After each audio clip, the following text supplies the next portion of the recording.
Halo teman-teman, kembali lagi. Nah, kali ini aku mau jahit menyatukan antara badan depan dan badan belakang ya. Nah, yang tadi kita udah pasang rit pakai sepatu separuh atau sebelah. Nah, sekarang kita pasang lagi dengan sepatu dua. Karena kita mau menjahit seperti biasanya, teman-teman. Nah, di sini ini adalah badan belakang ya, teman-teman, yang ada ritnya.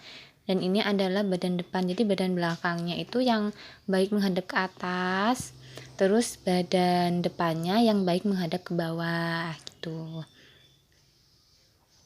Nah, yang pertama kita satukan dulu bagian bahunya ya, teman-teman. Ini bagian bahunya kita satukan, kita jahit.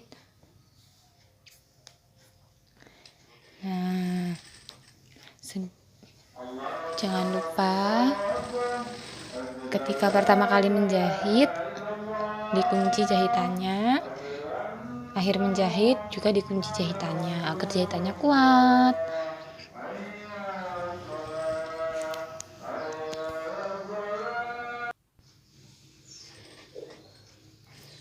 Nah, ini bahu yang satunya kita jahit juga. Nah, setelah itu kita jahit sisi-sisinya ya, teman-teman. Ini sisi sampingnya kita jahit. Nah, kita jahitnya manut sama ini ya, sama tanda yang tadi ya, tanda kampunya, karena kampunya kan udah dikasih tanda. Kita tinggal jahit aja. Terus kalau misalkan kampu dari atas itu kan 2 cm misalnya ya, nah sampai bawah itu 2 cm, jadi kita ambil kampunya itu sama. Ketika kita motongnya itu kampunya itu disamakan, diluruskan seperti itu. Jadi kita nggak perlu ngelader atau kayak menyatukan laderan badan depan dan badan belakang kayak gitu, dipentulin terus dijahit kayak itu nggak perlu. Kita cukup tata tumpuk atas bawah, terus kita jahit aja sesuai sama kampuhnya gitu. Itu aja, teman-teman, jadi lebih memudahkan, tidak perlu melader lagi. Nah, ini sudah selesai jahit bajunya. Nanti itu tinggal diobras ya, teman-teman, karena udah dijahit sisi-sisinya, bahunya udah dijahit, tinggal diobras baru nanti bisa di tahap yang selanjutnya. Nah, sekarang kita ganti sepatu lagi. Kita mau jahit yang untuk kerut-kerutnya. Nah, ini kita pakai sepatu kelim ya, teman-teman, untuk jahit di kerut-kerutnya, nanti kayak variasi bawahnya gitu.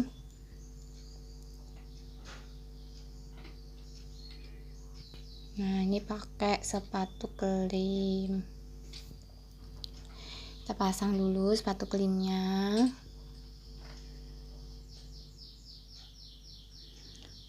Terus kita jahit. Itu kan ada 2 sisi ya, teman-teman. Nah, salah satu sisinya kita kelim, nanti salah satu sisinya lagi kita kerut-kerut. Nah, ini kita kelim dulu.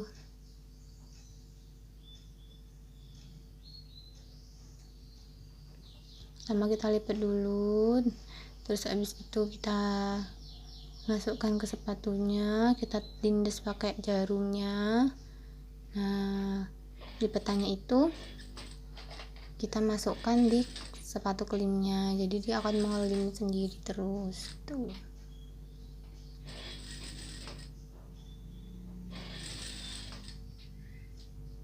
Oh ya, buat teman-teman, kalau misalkan sekiranya video yang aku bikin ini kurang jelas, nanti bisa komen ya.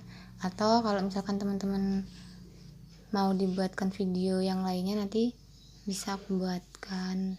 Nah, ini jadinya seperti ini, teman-teman, kecil dan rapi ya kalau pakai sepatu kelim seperti itu. Bisa juga sebenarnya kalau nggak ada sepatu kelim, dikelim 2 kali, tapi akan memakan waktu yang cukup lama. Nah, sekarang kita ganti dulu sepatunya pakai sepatu 2, sepatu yang biasa untuk jahit, karena kita mau kerut, teman-teman. Aku aku ngerutnya nggak pakai sepatu kerut ya teman-teman, tapi aku ngerutnya pakai sepatu biasa aja, sepatu 2 yang biasa untuk jahit itu.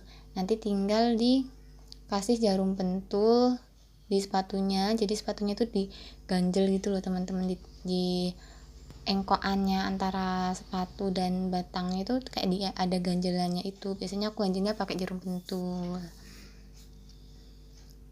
Nah seperti itu, jarum pentul aku ganjelkan di situ teman-teman. Nah terus setikannya ini aku besarkan, jadi aku ukur di setikan yang paling besar. Nah kalau misalkan mau ngencengin lagi benangnya, bisa dikencengin lagi benangnya, tapi kalau misalkan aku nggak perlu dikencengin lagi benangnya, karena menurut aku kerutan segitu udah cukup teman-teman. Nah dia langsung dijadinya langsung ngerut ya teman-teman, hasilnya hampir sama seperti kalau kita pakai sepatu kerut.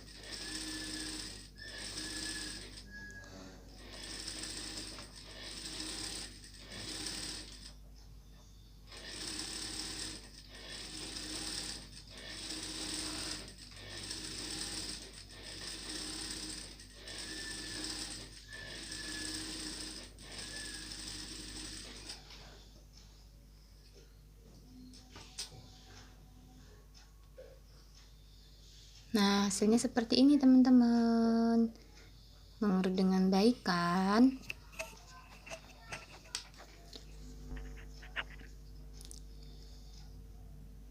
Nah setelah itu kita akan menjahit tangan nih teman-teman. Tangannya kebetulan tangan pendek, dan kebetulan kan tangannya kan tangan kecil ya teman-teman, jadi kayak aku tuh jahitnya itu aku jahit kelim bawahnya dulu baru dijahit isinya.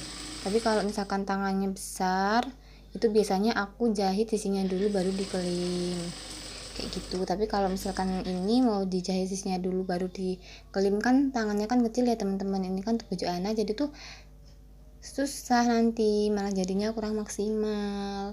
Makanya di sini aku kelim dulu baru aku jahit sisi-sisinya.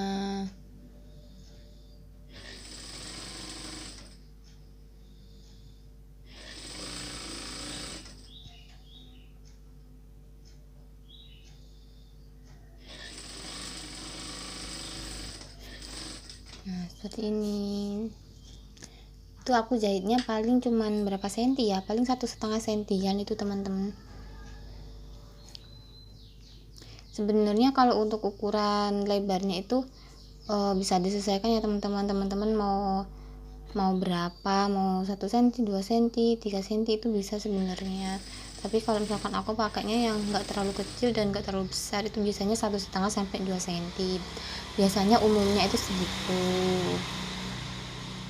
Tapi kalau misalkan terlalu besar banget sampai 5 cm misalnya, itu kebesaran ya teman-teman ya, susah juga nanti jahitnya. Kalau 5 cm itu biasanya di rok aja tuh biasanya 3 cm sih, di rok atau di celana yang untuk lipetan bawahnya itu loh teman-teman. Tuh itu biasanya ada yang pakai 3 cm sampai 5 cm untuk lipetan bawahnya. Tapi kalau untuk tangan biasanya paling lebar itu 3 cm biasanya. Nah ini tinggal dirapikan ya teman-teman. Kalau misalkan sekiranya belum terlalu rapi, dirapikan aja nggak apa-apa, karena ini kebetulan polanya itu aku nggak bikin yang lebih melengkung yang